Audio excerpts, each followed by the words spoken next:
আসসালামু আলাইকুম dear viewers, আজকের এই ভিডিওতে আলোচনা করব 20,000 শিং মাছ চাষের আয় ব্যয়ের হিসাব নিয়ে। 20,000 শিং মাছ বাজারজাত করা পর্যন্ত টোটাল কত টাকা খরচ হতে পারে এবং কি কয় টাকা বিক্রি হবে, কতদিন টাইম লাগবে। ভিডিও লাস্টে বলে দেব কিভাবে চাষ করলে সঠিক নিয়মে আপনি চাষ করতে পারবেন। তো ভিডিওটি স্কিপ না করে দেখতে থাকুন। আমার নাম মোহাম্মদ সাইফুল ইসলাম, আমার ঠিকানা ত্রিশাল, ময়মনসিংহ। আমি সকল প্রজাতির মাছের পোনা পুকুরে উৎপাদন করে সারা বাংলাদেশে সেল দিয়ে থাকি। দেওয়ার পর মাছ বিক্রি করার আগ পর্যন্তই চাষের খোঁজখবর রাখি এবং কী রেটে বিক্রি করতেছে, কীরকম লাভ হচ্ছে লস হচ্ছে এগুলো আমি জানি। তো আজকের এই ভিডিওতে সঠিক তথ্য পাবেন, জেনে বুঝে আজকের এই ভিডিওতে আলোচনা করব। তো আপনি যদি 20,000 শিং মাছ বাজারজাত করতে চান তাহলে আপনার 3 থেকে 4 শতক একটা পুকুর হলেই চলে। 5 শতক হলে কোনো সমস্যা নেই। শিং মাছ অধিক ঘনত্বে বড় হয়, যত বড় পুকুর নেবেন তত মেডিসিন খরচ বেশি হবে, সেজন্য ছোট পুকুরে ভালো হয়। তো বর্তমানে এক কেজি মাছ উৎপাদনে 1200 গ্রাম খাবার লাগছে। খাবারের যে দাম, ছোটো সাইজ বড় সাইজ ফিনিশার সব মিলিয়ে 120 টাকার মতো খাবার খরচ হচ্ছে। তো 1 কেজি মাছের উৎপাদনের পোনার খরচ 20 টাকা, 140, আর কিছু মেডিসিন ওষুধ সব মিলিয়ে ধরেন আরও পুকুর ভাড়া আছে 120 টাকা। টোটাল 150 থেকে 60 টাকার মতো খরচ হচ্ছে। তো সব মিলিয়ে 1 মণ মাছ উৎপাদনে 6,500 টাকার কাছাকাছি, একটু কম লাগে আর কি। 6,500 টাকা ধরেন তো খরচ হচ্ছে 1 মণ মাছ উৎপাদন করতে। তো 20,000 মাছ থেকে আপনার ঘাটতি হওয়ার পরেও 20 পিস কেজিতে এনে যদি বিক্রি করেন তাহলে 20 মণ মাছ উৎপাদন হবে। 20 মণ মাছ উৎপাদনে 6.5 গুণ 20 প্রায় 1,30,000 টাকা মতো আপনার খরচ হবে এই মাছগুলো বাজারজাত করতে, টোটাল এ টু জেড।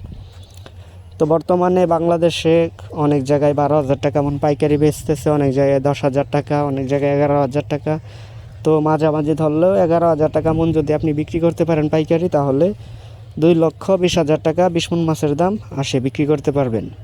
আর এই মাছগুলো বাজারজাত করতে 5 মাস 5.5 মাসের মতো টাইম লাগে। যারা মে মাসের মধ্যে মাছ ছেড়ে দিবে গরমকালে, তাদের 5 মাসের মধ্যেই মাছগুলো 20 কেজিতে চলে আসবে। তো এই মাছগুলো বাজারজাত করতে ভালো একটা পুকুর লাগে। পুকুরের যেন পচা ময়লা আবর্জনা পাতা না পড়ে, এরকম একটা পুকুর হলে ভালো হয়। পুকুরের গভীরতা 6 থেকে 7 ফিট হলে ভালো হয়। 20,000 মাছ বাজারজাত করতে 4-5 শতক পুকুর হলেই যথেষ্ট, পারফেক্ট। তো মাছ ছাড়ার আগে পুকুর শুকিয়ে পুকুর তলায় চুন ব্যবহার করতে হয়। শুকানো সম্ভব না হলে পুকুরে রাক্ষসী মাছ যেন না থাকে, সেজন্য গ্যাস ট্যাবলেট দিয়ে পুকুর পরিষ্কার করে তারপরে চুন, লবণ, পটাশ এগুলো ব্যবহার করতে হয় পানিতে। তারপরে পুকুরে মাছ মজুত করতে হয়।